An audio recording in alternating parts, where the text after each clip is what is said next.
जय हिंद दोस्तों, मैं महेंद्र शर्मा स्वागत करता हूं वन वर्ल्ड हिंदी में आपका। उम्मीद करता हूं आप खुश और स्वस्थ है। दोस्तों आइए दिखाते हैं पाक मीडिया की एक और लेटेस्ट डिबेट, जिसमें कैसे अब इमरान खान ने जो पाकिस्तान में पाकिस्तानी आवाम के सामने जो झूठ परोसा था कि अमेरिका ने मुझे धमकी वाला खत भेजा, उसका परत दर परत अब सब सच्चाई खुल रही है। क्योंकि कहीं ना कहीं इमरान खान ने ऐसा कोई काम किया ही नहीं कि पाकिस्तानी आवाम को कुछ फ़ायदा हो सके, जबकि आज कुर्सी जा रही है तो अमेरिका के नाम का जो खत लेटर जारी करके एक भावनात्मक तरीके से एक पॉलिटिकल गेम खेल रहा है और पाकिस्तान अपनी कुर्सी बचाने के लिए अमेरिका को इस्तेमाल कर रहा है, अमेरिका के खत के नाम का, जिसमें सीधा सीधा पाक मीडिया भी बता रही है कि अमेरिका ने सिर्फ और सिर्फ यही लिखा है इमरान खान घर जाए, तो इसका कोई औचित्य नहीं बनता है। तो दोस्तों देखिए डिबेट और कमेंट में अपनी प्रतिक्रिया जरूर दें। लास्ट में आपसे रिक्वेस्ट करूंगा, चैनल पर नए हैं तो चैनल को सबसे पहले सब्सक्राइब करें, लाइक शेयर कमेंट जरूर करें। दोस्तों जय हिंद, वंदे मातरम, भारत माता की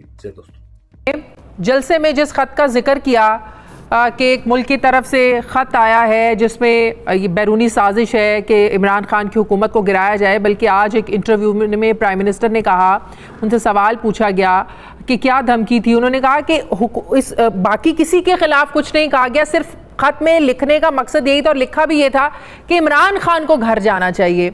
तो सिफारतकारी ऐसे मामलात में आपको क्या लगता है? कल तो प्राइम मिनिस्टर ने बज़ाहिर तो ये लग रहा था गलती से नाम लिया, लेकिन कहा जा रहा है कि लाइव वो खिताब नशर करने का मकसद ये था कि प्राइम मिनिस्टर इसका नाम ले। खैर वो तो एक अलग चीज़ है। आपको लगता है कि इस तरह हमारे जो सिफारतकारी के मामलात हैं और ममालिक के साथ ये भी खतरे में पड़ जाएंगे? अच्छा देखिए, अब सारे हकायक सामने आ गए हैं। शुरू में तो ये कहा गया था कि किसी गैर मुल्क से कोई खत आया है जिसमें पाकिस्तान को धमकी दी गई है इमरान खान के खिलाफ अगर अदम एतमाद का वो कामयाब ना हुआ तो उसके खतरनाक नताइज निकलेंगे। अब जबकि सारे हकायक सामने आ गए हैं, उससे साफ जाहिर होता है कि ऐसा कोई खत नहीं है। किसी गैर मुल्क यानी अमेरिका ने या किसी मुल्क ने कोई ऐसा खत नहीं लिखा है, क्योंकि अगर वाकई खत लिखा होता तो उसकी बड़ी संगीन एक रकम की नौयत बन जाती है। क्या चीज ये हमारे जो सिफारत खाना है, एम्बेसी है वाशिंगटन में अमेरिका में, वहां से एक रिपोर्ट हमारे फॉरेन ऑफिस को आई है, जिसमें एम्बेसी ने रिपोर्ट किया है कि एम्बेसडर की एक मीटिंग हुई है असिस्टेंट सेक्रेटरी ऑफ स्टेट के साथ, डेविड लू के साथ, जिसमें डेविड लू ने इस किस्म की धमकी दी है। तो अब नंबर एक बात तो यह है कि अमेरिका ने इस बात की तरदीद की है, बल्कि 2-3 दफा तरदीद की है कि हमने कोई धमकी नहीं दी, ना हमारे किसी आदमी ने धमकी दी है। तो फाइनली ये इशू ये बन जाता है कि एक हमारा वर्जन है, यानी हमारे सफीर का वर्जन है कि उन्होंने हमारी मुलाकात में मुझे धमकी दी है या पाकिस्तान को धमकी दी है। दूसरा अमेरिका का वर्जन बन जाता है कि हमने धमकी नहीं दी है। लेकिन ये कि अगर आप गौर करें कि अमेरिका की हायरार्की में सेक्रेटरी यानी फॉरेन मिनिस्टर सबसे ऊंचा होता है, उसके नीचे आता है डिप्टी अंडर सेक्रेटरी और उसके नीचे आता है असिस्टेंट सेक्रेटरी। ये हमारे फॉरेन ऑफिस के हिसाब से डायरेक्टर जनरल कहलाएगा। हमारे यहाँ होता है फॉरेन सेक्रेटरी, उसके नीचे आता है एडिशनल सेक्रेटरी, उसके नीचे आता है डायरेक्टर जनरल। तो वही नंबर 3 है रैंकिंग में। बहरहाल देखिए, उन्होंने जो कुछ भी कहा है वो एक सीनियर अफसर हैं और उसको यकीनन उसको अहमियत देनी चाहिए कि इस पर की धमकी दी गई है, और ये यकीनन पाकिस्तान के लिए नाकाबिल कबूल है। हमारे अंदरूनी मामलात में वोट ऑफ नो कॉन्फिडेंस बिल्कुल एंटायरली हमारा अंदरूनी मामला है, उसमें किसी मुल्क को ये कहना कि कामयाब हो या नाकामयाब हो। प्राइम मिनिस्टर यही समझते हैं कि ये रशिया के दौरे का नतीजा है, या ये मुमकिन है क्योंकि रशिया का जाना जो था अमेरिका को गालबन पसंद नहीं आया था, और उसका वजह भी थी कि जिस दिन ये मॉस्को पहुंचे उसी दिन रूस ने यूक्रेन के अंदर अपनी फौजी कार्रवाई शुरू कर दी थी, जिसका मगरिब में बड़ा सख्त रिएक्शन हुआ था। उसके बाद आपको मालूम है कितनी सैंक्शन लगी वगैरह वगैरह। इसके बावजूद मुझे याद पड़ता है कि जब हमारे वजीर आजम मॉस्को पहुंचे थे तो स्टेट डिपार्टमेंट ने यह कहा था कि पाकिस्तान की जो रूस के साथ ताल्लुकात हैं वो अपनी जगह है, अमेरिका के साथ उसके देरीना ताल्लुकात हैं, उसकी अहमियत है, लेकिन यकीनन उनको नागवार गुजरा है, इसमें तो कोई शुबा नजर नहीं आता। और उन्होंने अपनी नाराजगी का इजहार जो है असिस्टेंट सेक्रेटरी की जो हमारे सफीर से मुलाकात हुई है उसमें हुई है। लेकिन बहरहाल देखिए, फाइनली ये बात है कि हम एक बात कह रहे हैं कि ये ऐसा वाकया हुआ है, अमेरिका वाले एक दूसरी बात कहते हैं। तो गोया ये जो रिपोर्ट आई है जो हमारे सफीर का, जिसको हमारे वजीर आजम साहब उसको कई बार उन्होंने लहरा के लोगों को दिखाया कि इसकी देखिए कोई ऑफिशियल हैसियत नहीं बनती है, क्योंकि ये लेकिन हमारी वो ये भी बात करते हैं प्राइम मिनिस्टर साहब, आज उन्होंने एक इंटरव्यू में कहा कि मुझे अगस्त से आइडिया था, पिछले साल 2021 अगस्त से मुझे आइडिया था कि मेरे खिलाफ ये साजिश हो रही है, लेकिन रशिया का दौरा उन्होंने किया है जनवरी में, तो ये कहाँ से इसके फिर ताने बाने मिलते हैं? और इसका अगर ऐसी किसी साजिश का इल्म था तो पहले प्राइम मिनिस्टर साहब इसको सामने क्यों नहीं लेके आए? वक्त से पहले सामने लाना चाहिए था, ताकि तहरीक अदम एतमाद की जो कोशिश थी बकौल प्राइम मिनिस्टर के, जो अपोजिशन इसका हिस्सा है बैरूनी साजिश का, इसको तो बड़े आसानी से भी नाकाम बनाया जा सकता था।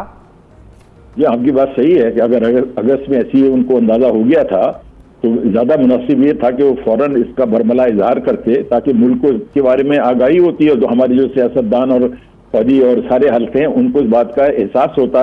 लेकिन किसी वजह से उन्होंने इसका जिक्र नहीं किया, और जब फाइनली उन्होंने मार्च में किया, देखिए ना, अगस्त और मार्च के दरमियान कितने 4-7 महीने गुजर गए, तो 7 महीने के दौरान जो है दुनिया कहां से कहां चली जाती है। तो इसलिए यूक्रेन का वाकया तो फरवरी में जाके हुआ, और उससे अगस्त, उससे 6 महीने पहले की बात है, तो इसलिए हम दोनों कुछ चीजों को साथ नहीं मिला सकते। बिल्कुल। तो मेरे ख्याल में यकीनन देखिए, मैं जरूर कहूंगा कि हमारे मुल्क को धमकी दी गई है जो नाकाबिल कबूल है, उस सिलसिले में वज़ीर आज़म का मौक़िफ़ सही है, लेकिन क्योंकि एक इंटरनल रिपोर्ट है, हमारी एम्बेसी ने एक खुफिया रिपोर्ट हमारे फॉरेन ऑफिस को भेजी है कि मेरे साथ ये वाकया हुआ है, जिसको अमेरिका जो है उसकी तरदीद करता है कि ऐसा वाकया नहीं हुआ है।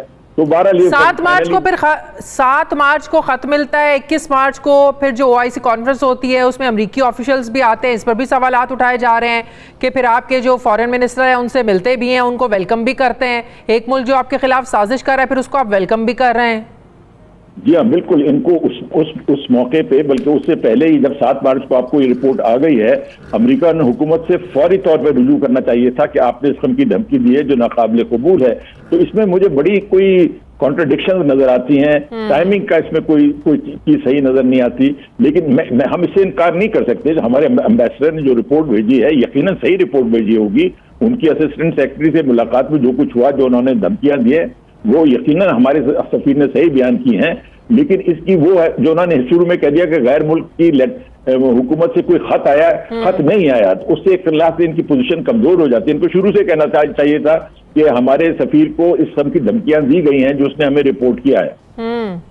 और वैसे भी कोई लिख कर धमकी दे के कोई ऐसा सबूत तो नहीं छोड़ता शायद अमीन साहब?